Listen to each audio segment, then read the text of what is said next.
I guess, look, I have no idea. I'm going to go into this probably in a different way than you are.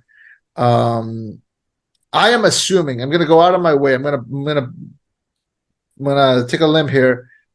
I'm assuming you've seen one, maybe two Indiana Jones movies before this. I vaguely remember watching some of part two. I Sorry, could you don't repeat that? remember. I don't remember Raiders of the Lost Ark. I don't really remember. What's it called? It was Raiders of the Lost Ark, Temple of Doom, The Last Crusade. I vaguely remember The Last Crusade. I vaguely remember the Kingdom of the Crystal Skulls. I just don't remember the films, any of them. You? I've seen all of them. I remember them. Oof. So does that make it So worse or does that make it better? yes and no. So here's the thing. So my favorite in the movie is three. It's Last Crusade. Like to me, that's my favorite one. Um, People hate Crystal Skull. I think it's fine. It just wasn't necessary. And this is gonna go on a similar route, sadly. Ugh. I like how they kind of wrote off Shia LaBeouf's character, though. Because they killed him off. Uh, Just to not have to explain it. just completely offhandedly. Also, they don't even like give him like an on-screen death. He's an offhanded remark, like, "Oh, if you could go back in time, what would you change?" I would tell my son not to enlist because he would kill him, and it would destroy his parents' marriage. Like, that really what you would change? It's Shia LaBeouf. Yeah. Fuck him. Yeah. All right. Well, yeah. Let's talk about one thing though before we start. So the Indiana Jones theme song, the score, made by John Williams, probably one of the most famous movie scores of all time. Do you think it's in the competition to be like in the top three, maybe? I think it is because the only other movie score that I can think of that's like very like distinct would be Jurassic World, or sorry, Jurassic Park and Star Wars. And I hate the fact that two out of those three are by Spielberg. Um, Spielberg and Williams. I think Williams did all three of them, though. Shit, really? Yeah, pretty sure. Fuck, he is the most directed, he's the most decorated composer of all time. Who the fuck is Hans Zimmer then? Hans Zimmer. All right, Yeah. you know what? Let's take a moment. Let's compare the two. You know what? Might as well. We have the time. All right, who are you gonna research? And I'll research the other. All right. No, I got the two of them here already. All right. Wait 1 second. All right. All right, let's put John Williams and Hans Zimmer. Hans Zimmer together. So Hans Zimmer has done the music to The Lion King, Dune, Gladiator, Pirates of the Caribbean, The Dark Knight trilogy, Inception, Man of Steel, Interstellar, and a good chunk of the James Bond movies. He also did the music to most Tim Burton movies, Mhm. and oh no, wait, that's Danny Elfman. Sorry, that's my mistake.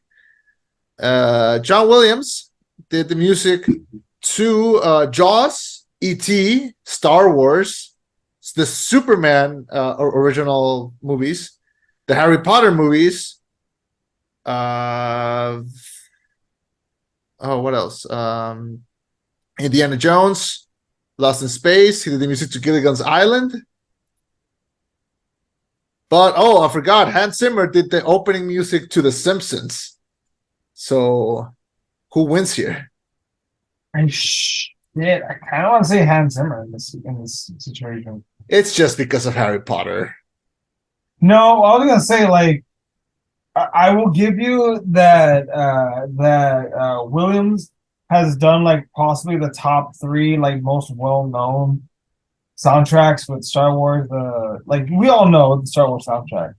We Yeah. all know the Jurassic Park soundtrack when you first see the dinosaurs, and we all know Indiana Jones. But also now I'm thinking about it, all those movies star white dudes that get played on repeat, non-fucking stop on cable television. Whereas I think Hans Zimmer has more Oh yeah. Oh yes. variety. Harry Potter. Harry Potter famously for including a lot of not white Hey, people. Yeah. Simpsons. Dun, dun, dun, dun, dun, dun, dun, dun, dun, dun, dun, dun, dun. Arguably, possibly the most like financially successful franchise. If it's going for 30 years consistently and like constantly like making money every fucking year, come on. Yeah. And yes, It will not die. Harry Potter, I'll give that. I don't know. I think quality over quantity, but the quantity is also pretty qualitative. I don't know.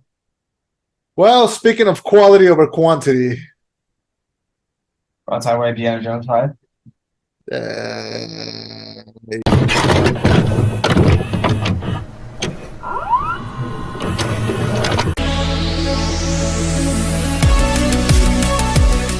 thank you for welcoming us into your headphones. My name is Chema, I'm Eddie. and this is a review of Indiana Jones and the Dial of Destiny. And this is the rollback. A legend will face his destiny. Finding himself in a new era, approaching retirement, Indy wrestles with fitting into a world that seems to have outgrown him. But as the tentacles of an all too familiar evil return in the form of an old rival, Indy must don his hat and pick up his whip once more to make sure an ancient and powerful artifact doesn't fall into the wrong hands. So this is movie number 5 in the Indiana Jones movie series. This is the first movie not directed by Steven Spielberg, instead directed by James Mangold, who did Walk the Line, Girl Interrupted, Ford versus Ferrari, Logan, and now Indiana Jones and the Dial of Destiny.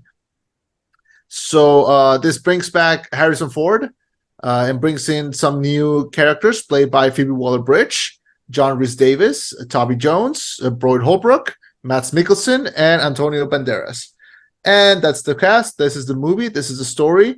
And I wanted to mention Mads Mikkelsen, who plays the villain, because I wanted to make fun of the fact that you said his name wrong on the video review. You called him Mads McKinsley or something. I'm sorry. I'm sorry. Look, I know him. I know him as other Anthony Hopkins. All right, that's how I know him. Oh, because of Hannibal? Yes. Yeah. Also, he was like the third best Bond villain of the Daniel Craig era. He was pretty good. He was great in Casino Royale. Yeah. Remy Malek, not ugly motherfucker number 3. Javier Bardem, thank you. Javier Bardem. Again, I know these guys. I know them by their movie names. I know them by their movie names, okay? I know him as the crazy bastard from No Country for Old Men, okay? So you can say Anton Chigurh, but you cannot say Javier Bardem. Yes. So it goes Freddie Mercury, it goes Anton Chigurh, right? Then it goes to Hannibal Lecter, and then what was the bad guy in the fourth one? Wait. Third-rate Nazi, Christoph Waltz, and then God, does anyone remember the bad guy from the second one? Was it Batista? No, that was the third one. That was the third one. No, that was the fourth one. I'm sorry, that was Skyfall. Not Skyfall. Spectre. So who was the villain in Spectre? No, that was Christoph Waltz. Yeah, that was third. That was third Nazi. That was Christoph Waltz. All right. But anyway, that should just show you how off topic we're gonna get with this goddamn film. Yeah, maybe it's better if we keep it short. So Indiana Jones, I'm a fan. Like I like the Indiana Jones movies, but I'm like somewhere in the middle. Like I like 1, 2. I think is fine. I think it's good. I think it's grown more in popularity because of Ki Kwan, who made the movie very charming, and then now he grew up to be, an Oscar winner and everything. And then we have Last Crusade, which I think is the best one. I love the movie. I love the relationship he has with his father, and I love that the movie literally ends with them riding horses into the sunset. Like that's while the credits roll. That's literally the perfect ending. it's the ending. Like, yeah, and it's wonderful. So to me, third is perfect. For the fourth one, Crystal Skull, I don't think it's as bad as people make it up to be. I just think people got like way more snobby. I think if you like the second one, you're gonna like the fourth one. I think it's equally as good. But then we have this Indiana Jones and the Dial of Destiny, the final movie. Now they say Harrison Ford says it's his last time donning the hat and the whip and the jacket. And we have new characters. We bring in Phoebe Waller-Bridge, who I adore. I adore Phoebe Waller-Bridge. I love her show Fleabag. She's super funny. She's so charismatic. I think she's just wonderful. And I've liked her in everything that I've seen her in. Matter of fact, she wrote the screenplay to No Time to Die. Wait, what? She wrote the screenplay to No Time to Die. Did she write this one? No. Thank God. Okay, I was gonna say, wait a second. Yeah. The catharsis in that film was amazing. What the fuck? How did she drop the ball this hard? No, she didn't wrote this. She just played Indy's goddaughter? Yeah, goddaughter, yeah.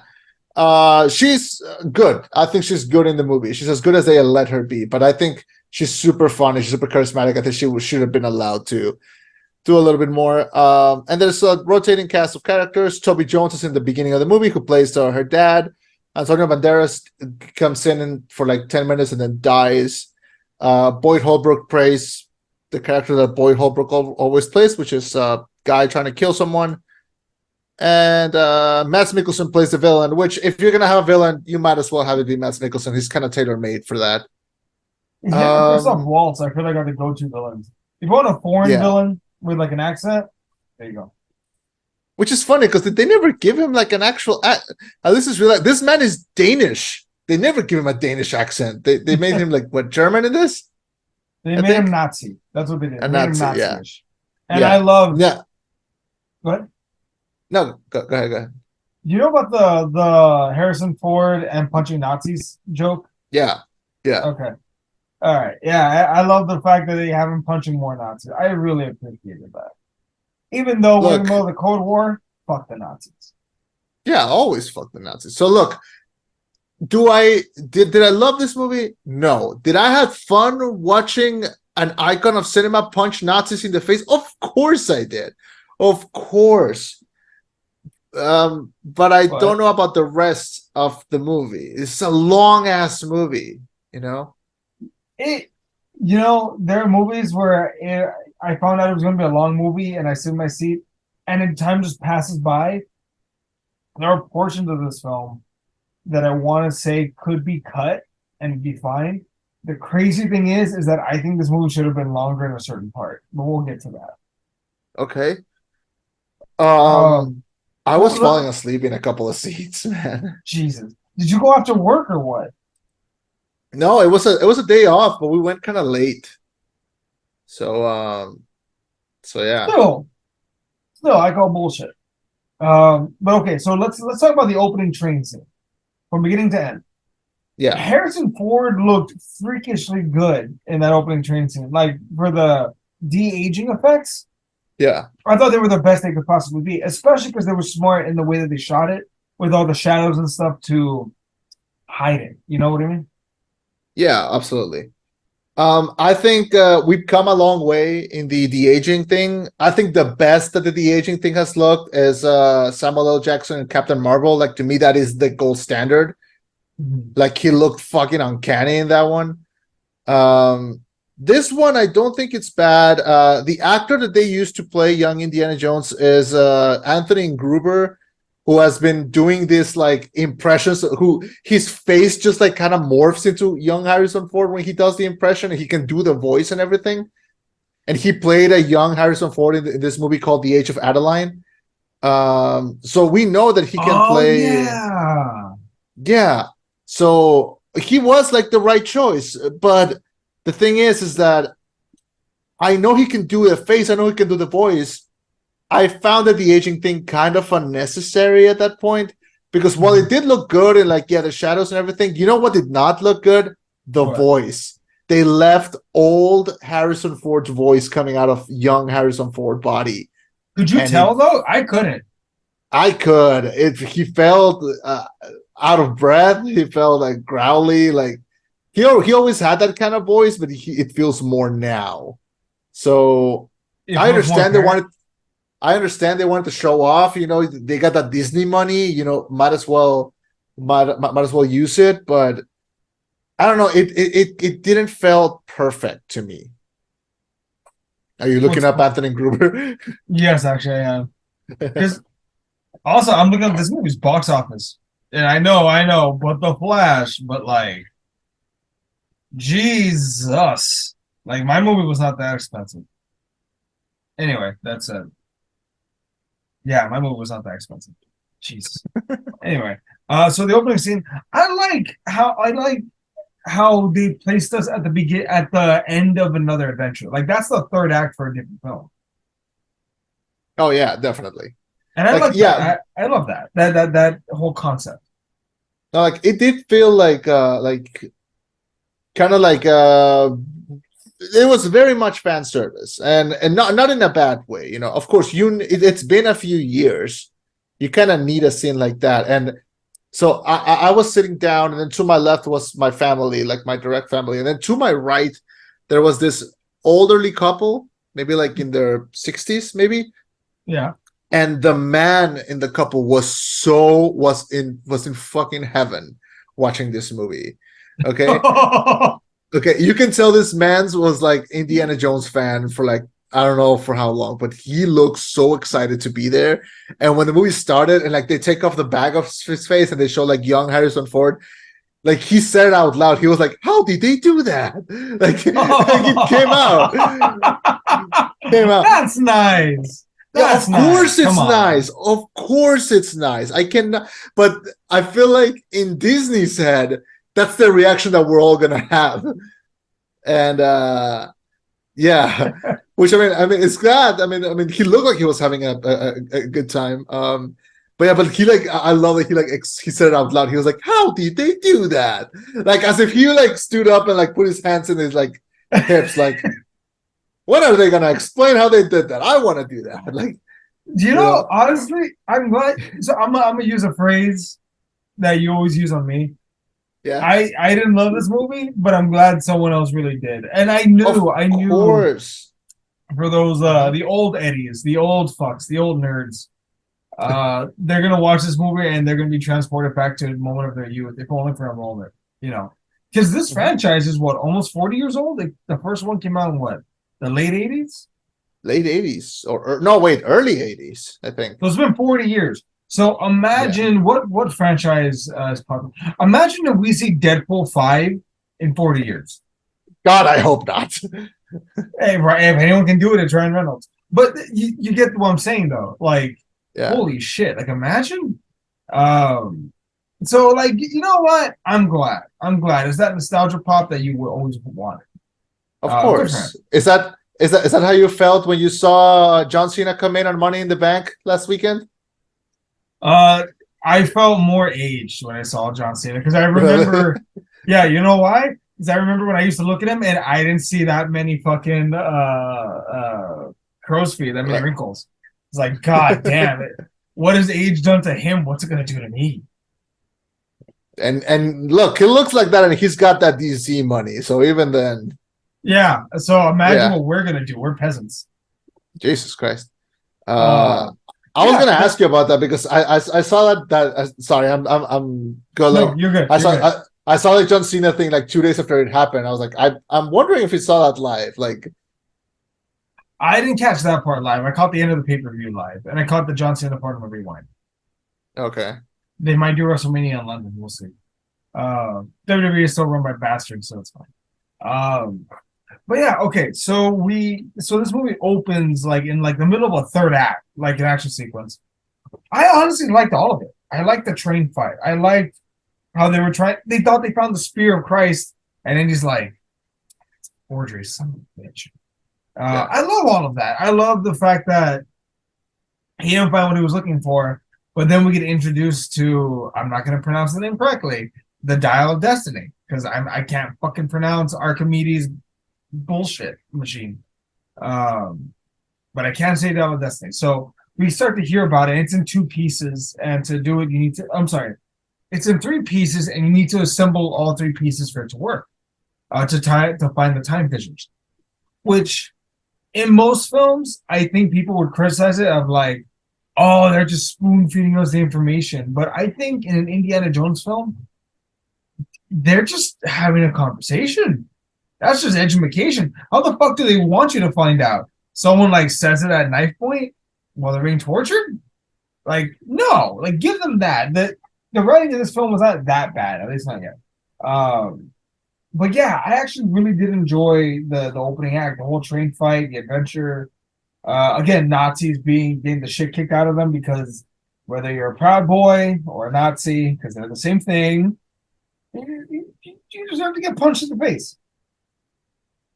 Yeah.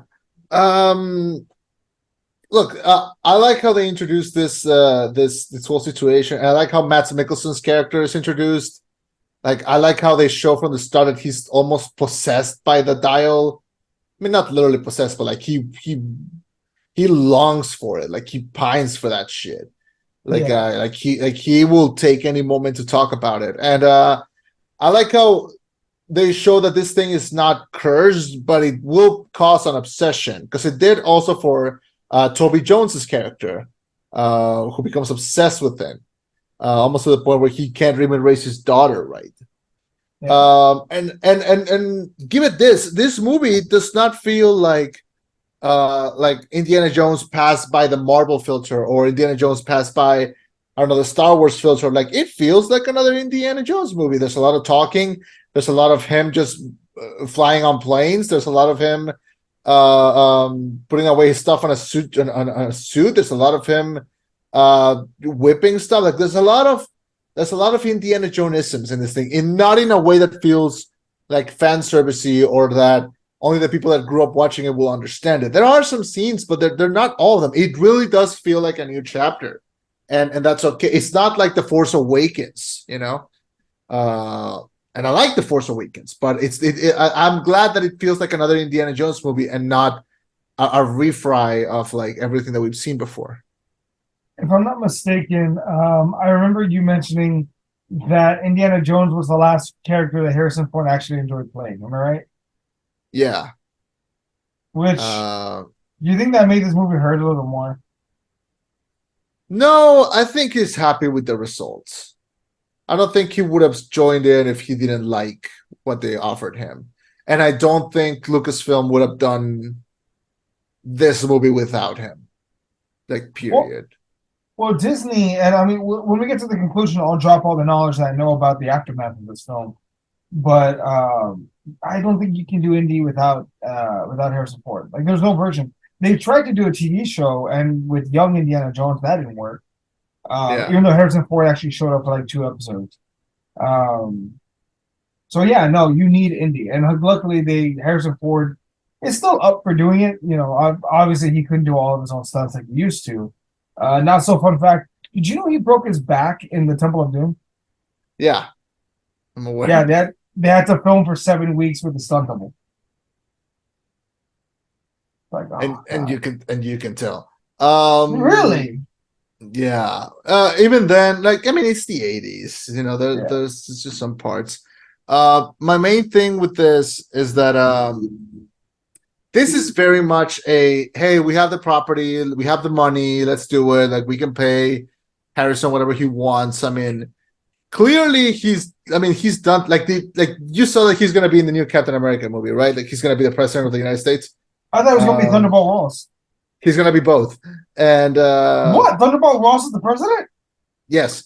So they asked him like, hey, do you think you're gonna turn into the Red Hulk in the new movie? And he went like, the fuck are you talking about? Like fuck you mean? Like I don't care. Like the fuck you mean the Red Hulk? But when he talks about Indiana Jones, like, he's so passionate about it. Like, you can tell that he would have moved heaven and earth to like not make this movie stop if he wasn't like cast as Indiana Jones.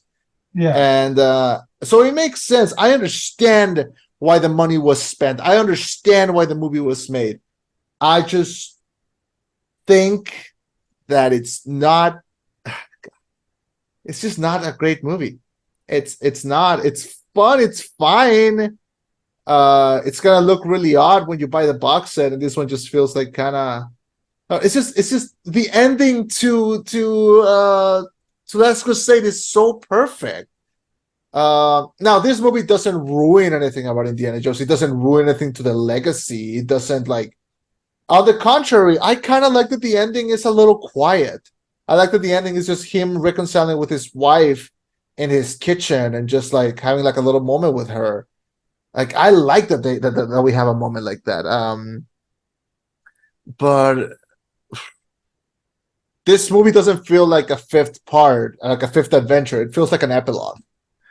Okay, so yeah, I like that it has like a quiet ending, but again, this doesn't feel like a fifth part. It doesn't feel like Indiana Jones Part 5, the fifth adventure, like bigger thrills. It feels like an epilogue.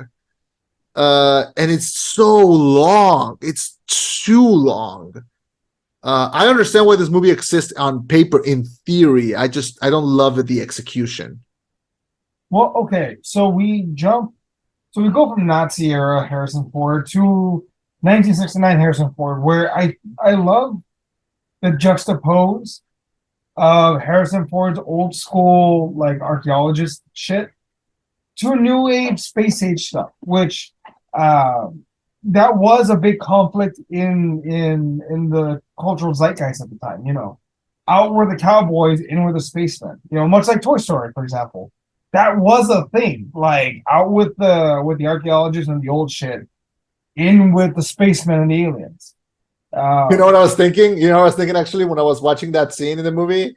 Yeah, I was thinking like, I was because like when he's retiring and he goes to like the school's party for him.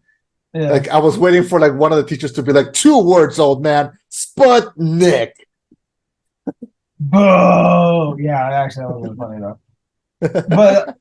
But like, oh, also, goddamn, that party was depressing. Happy retirement. It's a bunch of old fucks, and it's just there's some young people there, and you just want to tell them, run now while you can. No, I'm not bitter. Um, Ah. but yeah. So modern day, he gets visited by Wombat. Helena? I'm sorry. He gets visited Elena. by Helena, and she asks him about the rare artifact for the Dial of Destiny. He ends up giving it to her, thinking that he can trust her. Which I mean, yeah, no shit, you think you can trust her. Um, and then like a weird CIA slash Covenant like comes after them. It's weird. Yeah, Which I didn't hate any of that. Like, of course, the CIA would murder people and like pretend like it didn't happen, like it's no big deal. Of course they would. yeah. And folks, for anyone questioning, yes, unfortunately, Nazis did help us get to space.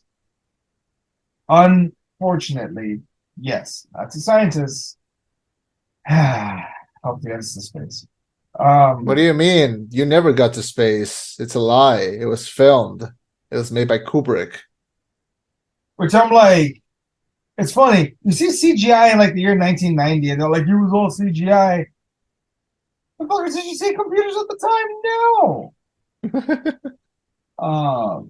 But anyway, yeah. So Artifact goes missing. He goes on a journey to find her, and I really love the fact that like we're on a globe-trotting adventure. There's a lot of practical effects in this.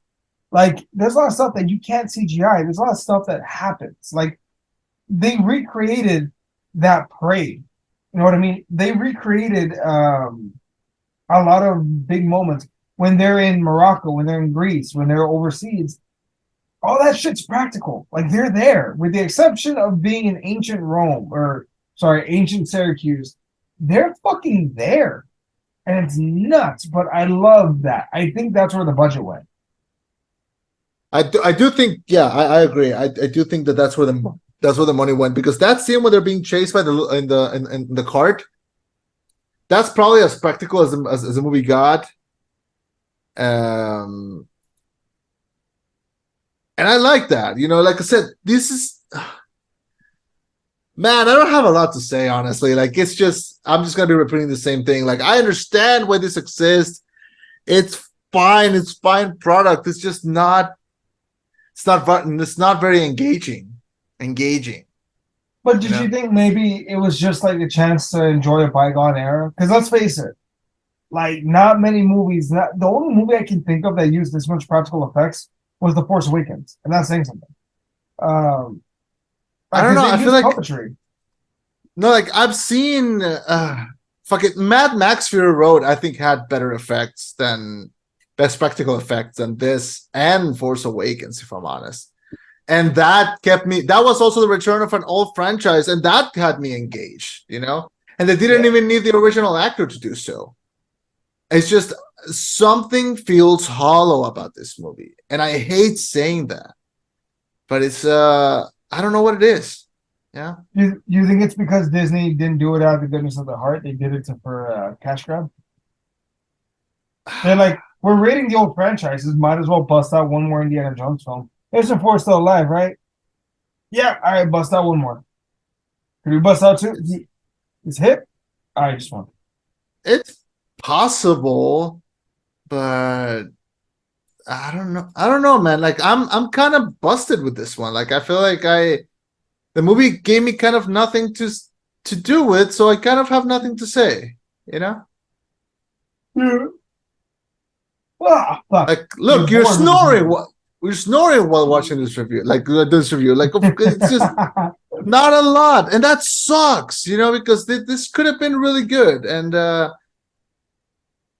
I mean, are there some cool cheer? I mean, when you first hear the theme coming up when he's on the train, of course it hits you. Of course it works. Like it's a fine product. It's just not a great one. And I feel like we've seen the return of previous franchises that turned out amazing, like Mad Max and fuck, even fucking Bill and Ted, the third one is amazing. Like shit, like what? I don't know what was missing here. I think they should have left Phoebe Waller-Bridge just be herself. If they were gonna ask her to be there, like let Phoebe be Phoebe. Like she's talented as shit.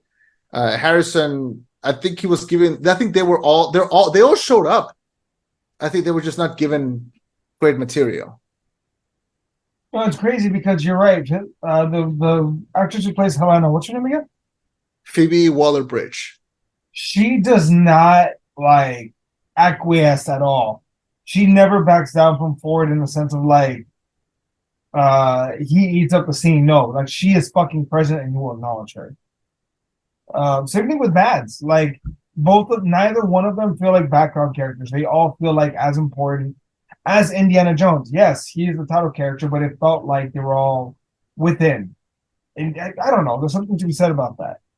It's like poor Christian Bale in The Dark Knight. As much as I love that movie, let's be real here. Who was the star and who was the co-star? And I say that loving The Dark Knight. I say that as I love The Dark Knight, but let's be honest. But yeah, no, in this movie, I guess, so let's jump forward then. Let's skip a lot of stuff. Let's get to the third act. What was the scene that you said you wanted to see more of?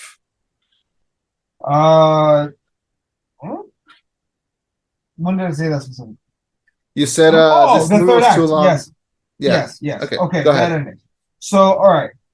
Bear in mind, like there's a great scene in this movie that I wish they would have elaborated more on also, where he says, I don't believe in magic, but I've seen things I can't explain. Right? And like that was always a shtick. Huh? Like the Force? Yes. I saw a man made of machine try to kill his own son. He tortured me. He never even asked me questions. But anyway, so he says that. And I think that's because the first three Indiana Jones films had like a thin layer of like magic to them, but they never went overboard, right? Like voodoo, but not like world-ending voodoo, right? Raiders of the Lost Ark. Don't look at it, and it'll kill everyone else, but we'll be fine, right? Bullshit rules. The Holy Grail. It'll heal your father. He won't live forever, but he'll heal. So like little things like that, right? This Kingdom of the Crystal Skulls, to quote, nuke the fridge, right? They dove too deep when it came to like the whole extraterrestrial, over the top sci-fi shit, right? This movie, on the other hand, so I'm gonna say it further. They went in the hole. I know. I'm gonna say it. They went in the hole because they fucking time traveled to the siege of Syracuse in 212 BC. They did all that. They time travel, fine. Fucking, if you do it, I will go there with you. I'm sure they spent a decent amount of money on practical effects during that battle. Like, I think you can kind of tell. And at the end of it, Harrison, after he's been shot, after he's like, oh, you guys can get back the plane, blah blah blah. And he talks to Archimedes and says, "Can I stay here?" And Helena's like, "No, fuck you, you're not staying." He's like, "Just let me stay. Let me die and stay." You got two options at that point, right? Either one, if he's gonna die there, it has to be a hero sacrifice, not an old man wanting to be put down like a dog. Like, it didn't feel like Indiana Jones, because even if I'm not a fan, I can understand the bravado, the snarkiness, the quippiness of Indiana Jones, right? I know enough about him to know his personality. And for him to be willing to just lay down and die like that is very uncharacteristic, meaning it has to be a heroic sacrifice. But instead, he's like, woe is me, and let me here to die. No, either he goes out fighting and he's like, you guys go, I'll hold them back. But go. This is the last thing I can do for you. I wasn't there for you when you were younger, but I can be here now. And have him fight off the Nazis, right? And maybe he lives in Syracuse for a little bit, and she finds his hat in the tomb somewhere. Or option B, she talks him into it. He's like, fuck yeah, let's go. And they fight and they get back. And he decides of his own volition. He shows up on the doorstep, much like Peter B. Parker did, with some flowers. Fucking not Mary Jane opens the door, sees Indy with flowers, and says, we need to work it out. And they have that quiet conversation. Yeah. But for him, after all that action, after all that shit, to get punched in the face and then just wake up in his apartment, like, I feel like we skipped 5 to 10 minutes of film. And if you're going to make the film this long, Disney, did you run out of money? Give me the last 5 minutes of this goddamn film where he either decides to man the fuck up or come to terms with his life. Because you didn't give me either or, and you didn't earn either or. That's my beef with the final 5 minutes of this goddamn film. I was kind of glad when he was knocked out and just woke up at his apartment, because I was like, God, I want to go home. You're a poor sport. What? You're a poor sport. Yeah. So yeah. Was this film a chore for you? Do you feel like this film was a chore for you? Sadly, I'm gonna say yes. I know we don't do it anymore. If we did a top 10 worst movies of the year, would this be on your top 10 worst? Let me see what I've seen this year.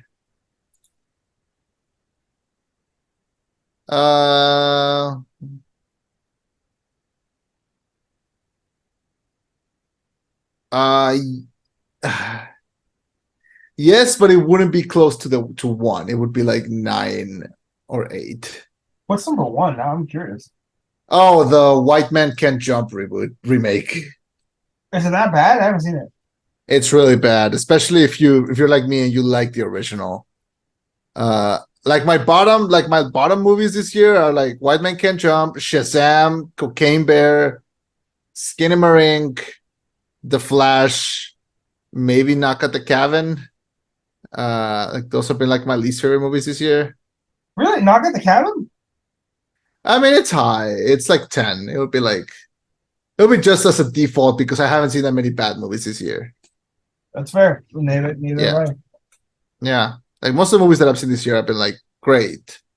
But the movies that I've seen this year that are good are great. Like Spider-Verse was great. Suzume was great. Scream 6 was great. The Flash was amazing. Fucking Air was great. Dungeons and Dragons, Guardians of the Galaxy, I get you. Oh, shut up! They didn't even give you the right reboot that you wanted in the Flash. Like, don't. I know. Oh, wait, real Uh, quick before we end this, yeah. I ordered a special edition of the Blue Beetle Funko Pop. Oh, nice. Is it like movie the Blue Yeah, Beetle, or is it like comic book yeah, movie movie? Blue Beetle. Okay. But he has like the What if it weapon out, ready to go. what if it sucks? Well, notice Scientologist Tom Cruise already saw Blue Beetle and he said he liked it. Well, he said the same So thing about the Flash, so. I hate you. Why are you a bad guy, Chema? What did I do to you? What? No, no, How blame did I hurt you? DC. How did I hurt Blame you, Chema? DC. How DC did I hurt hurt you? you. What DC did I do hurt to you, you. Chema? What did I do to DC you? is the sun. I'm just making you look at it. Like Bird Box is a psychopath that's like, kill yourself, do it. You son of a bitch. Oh God. Look, I Score wanted grades the for this Flash to movie. Oh, wait, no, I'm sorry. 2 out of 5 stars. 2 out of 5. Okay, what were you gonna say about the Flash? I wanted it to be great. I wanted it to be great. Okay. I bet you would have loved it if I they had Batgirl in really? Well, I'm down. it. Yep. Hey, fuck you. If you can throw me under the bus, I can throw you down with me. Really? Well, I'm single. Really? Like, Yes. really? Elemental, Well, I'm sad. yes. Yes, Oh my elemental, God. elemental. Oh my God, did I not suffer enough? I had to watch this movie as well. Look, I Uh, want Blue Beetle to be great, and I want Aquaman to be over so that we can get the new universe started. Um, I actually used your line in the review. And I think it was I was like, today we're reviewing Elemental, aka watching this movie single. It's like being waterboarding. yeah, it's exactly how it felt. Uh, yeah, I am really looking forward to Superman Legacy now. If that makes you happy, like How come? I'm pumped. Because James Gunn fucking cooks. Like that's it. Where Yeah. I thought you said you were a little more scared after the Flash. Oh, oh yeah. You know what? Never mind. Uh, I don't know. I read a Superman comic like during this week. Mhm. Superman Red and Blue, Yeah. and Oh, it's good. I liked it. is that the one where he's held prisoner? No, it's the one where he's like his powers get like split in half, and like there's two other ones like running around. Oh, okay, that's the one. Okay, yeah, Yeah, there's a version of Superman where he gets kidnapped, and it's fucking rough. yeah. Did you saw the thing I told you, the Mad Adventures with Superman thing? Yeah, maybe he liked it. Yeah, right. It's I don't know how to explain Really it, but like cute. it's cute, right? Like it's Weirdly cute. It's like strangely cute. Like I'm watching it and I'm like kicking my feet, twirling my hair, like I not, don't not like since what? no, go ahead, yeah. Not since Avatar has the US made a show that was so anime that it should be granted the status. I mean the 2 episodes in, but it's pretty fun. I like it so far. I also like how they remixed Livewire. Yeah. And Like, I don't but the only thing that I still don't know how to feel is that Deathstroke, like Slade is in it, but he's voiced by Jerry from Rick and Morty, and I cannot take him seriously because of that. wait, what? He was in it? Yeah, Who was he? he showed up like at the end. Was he the guy that was fighting Livewire? Yeah, That's Deathstroke? yeah. Man, they really redid a lot of those characters on goddamn. Yeah. Well, now I gotta rewatch it. Yeah. But yeah, no, it's nice. Speaking of Superman, Chevron, do you want to make the announcement? We're gonna launch a new series. Hopefully we do this one this time because we always say we're gonna launch a new series and then we never fucking do it. But yeah, we're trying to launch this new thing called Rollback Profiles, where we're gonna talk about like a specific character or a specific like maybe a filmmaker and just try to have that conversation that's not a review. It's just just trying to talk about like a thing or versions of them that we like, and just try to explore and dive deeper. And I wanted to do the first one on Superman because we've surprisingly haven't touched this subject a lot. Like the most that we talk about Superman is like when we're talking about Justice League, and like that's it. I think that's the most that we've discussed them. I think so, because we started shit when Man of Steel came out. We didn't even have a podcast. Like we didn't even know each Yeah. other. Yeah. So it's been, so I feel like it's been some time coming. I kind of want the space to do it, and yeah, look forward to it. I think it's gonna be it's gonna be a fun conversation. Not there won't be any need to like do rankings or rate it. It's just talking about a character that we really like or something. And so look forward to that. Look up to the sky if you so please. What would you score Indiana Jones? See, like it's not terrible. It's not the worst thing I haven't seen. It's not harmful. It's just if the if they had landed that ending straight up, it'd probably be like a B plus. Okay. But that's how much the writing matters, though. That matters. Yeah. Well, that's the review. Thank you so much for joining us. Please look forward to our next reviews next week. Next week is Barbenheimer week. I thought next week was Mission Impossible. Oh shit, you're right. All right, never mind. We're doing Mission Impossible, and then the following week we're doing Barbenheimer. Hell yeah. I'm so excited. Nick already told me I can watch Oppenheimer by myself. I'm fine. I have 3 tickets with AMC for the month. So I'll use 2 on Barbie for me and her and 1 on Oppenheimer. All right, sounds good. Oh wait, you joined like what is it, Ticket Stubs or what's it called? I finally did, yes. Yeah, how'd you like it? I haven't used it yet. I'm probably gonna use it maybe tomorrow or Thursday. Okay, sounds good. Yeah. All right, so that's it's the review of Indiana Jones. Thank you so much for joining us. My name is Chema. I've been Eddie. And this was the rollback. Signing off with a reminder to just let some things die. It's okay. Unless you can do something, in which case, don't worry about it. For money. Bye, everybody. Bye, everybody.